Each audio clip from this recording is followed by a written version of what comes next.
By what I've seen in the throne speech and what I've heard from the government, we fear that they haven't learned. They haven't learned the lessons that we should have learned over the last 18 months. They're talking a good game. They've made some good decisions.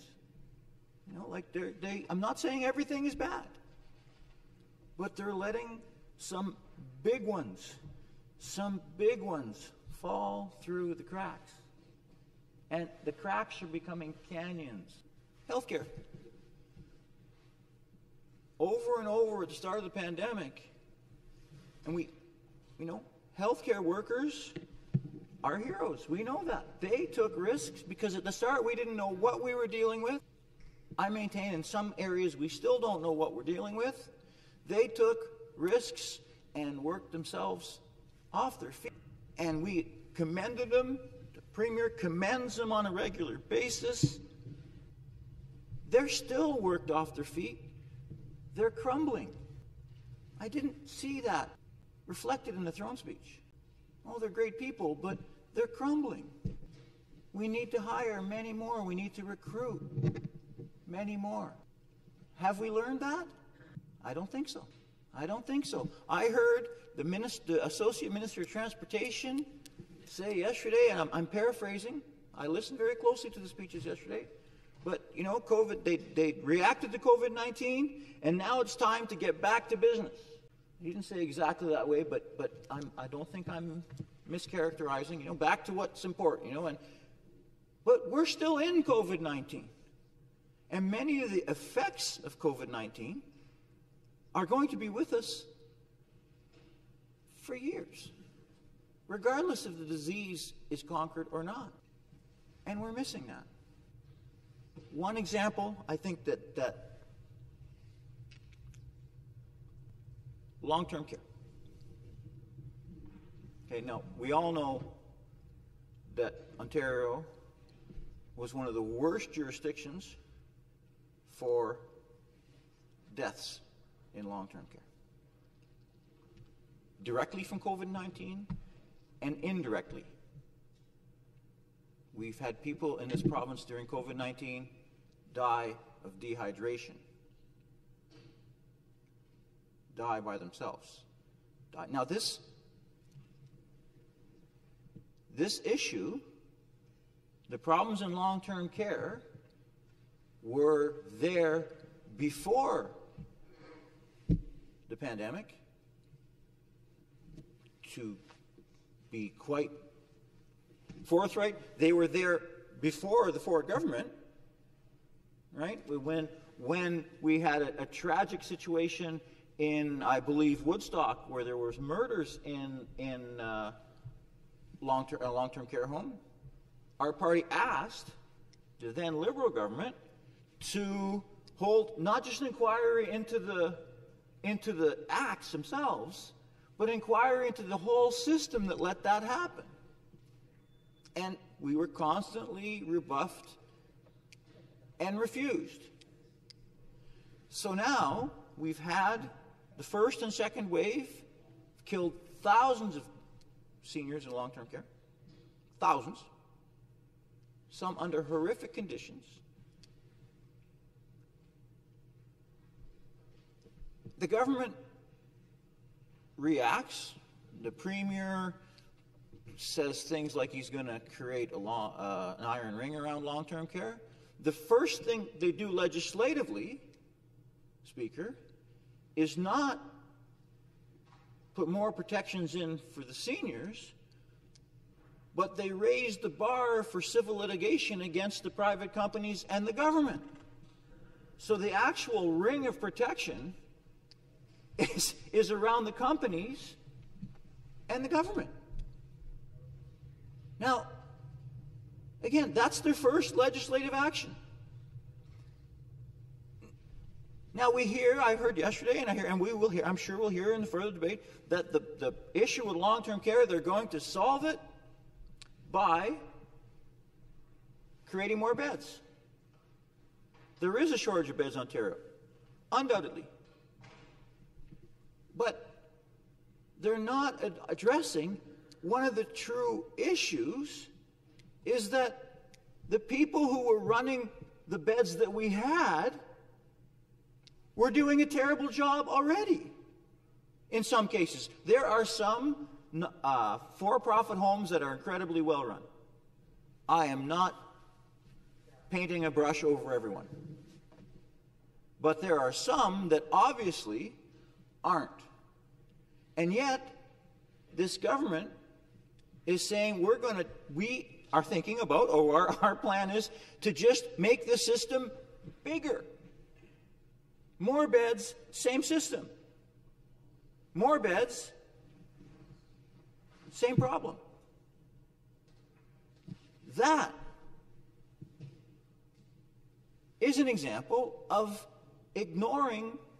You've seen the warning bells. People have died because of the warning bells, and you're not changing your direction.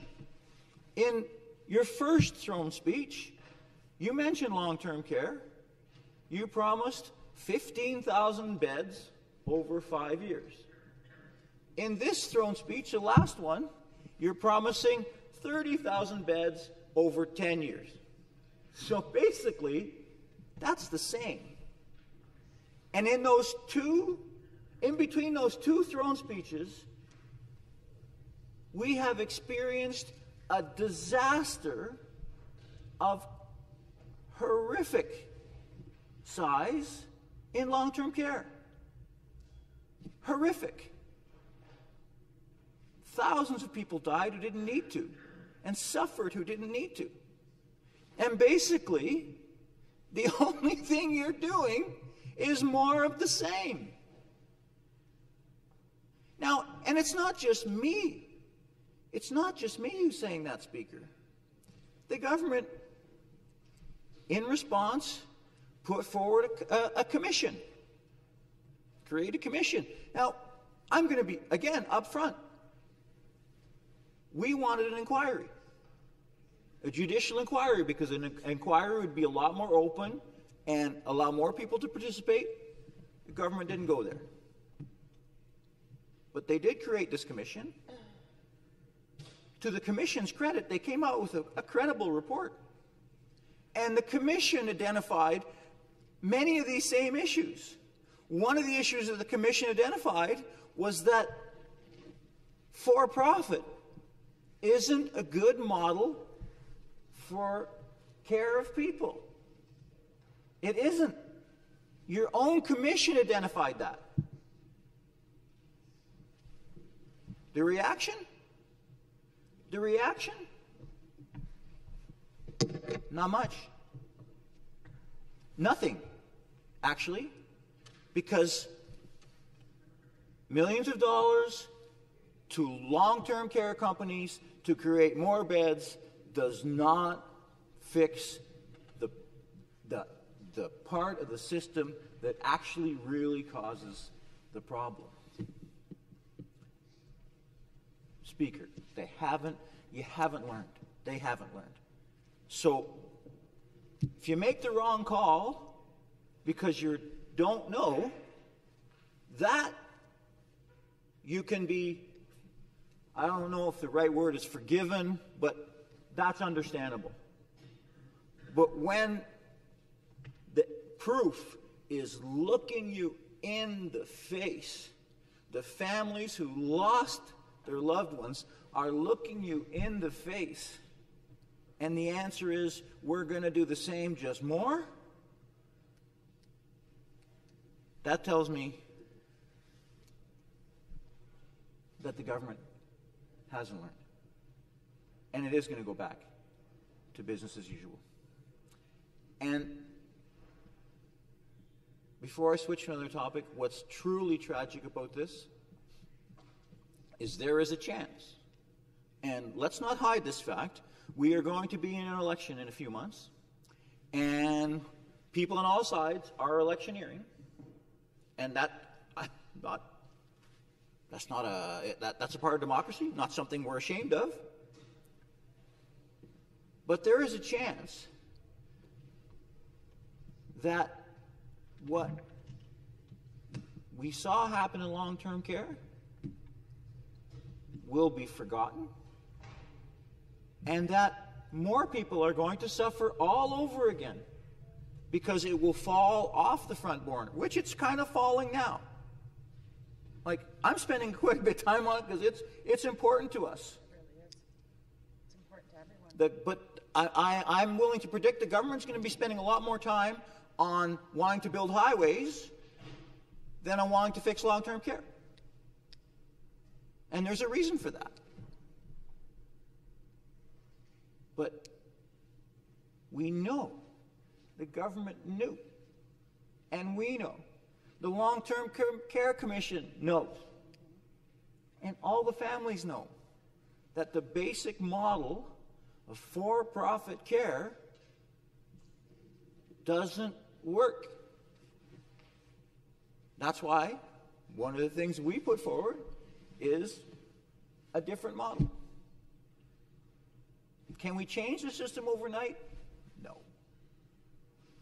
Can we make sure that going forward that residents in long-term care are protected, and that going forward new facilities are under a new model that actually puts their care first, and that current facilities have to meet the same standards as that the new facilities do?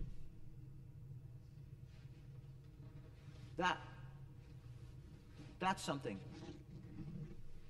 that could have been in a throne speech, instead of we're just going to put more beds. That's not the answer. It's great that you can announce how many millions of dollars you've given to every, that's great, but you're not changing it. So, again, my member from Hamilton Mountain mentioned, and I told her to heckle me once in a while, to give me some fodder. It's not heckling, but advise me once in a while. The government, they heckle sometimes. My side advises. They're not paying attention. And I'll just on a minute on that one.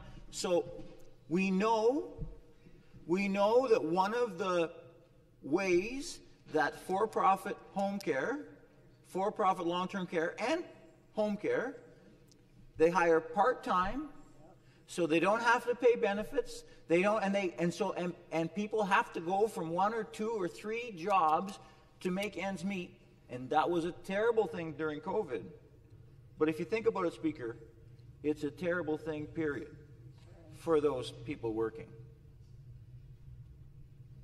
And that's a symptom of putting profit first. And when you do it in care, caring for people, it doesn't work.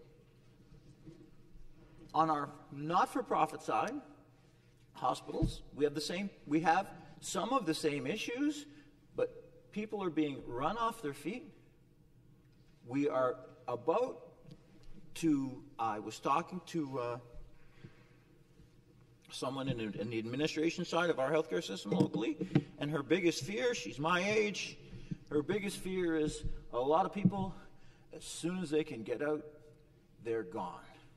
We are heading into a much bigger shortage than we've got now.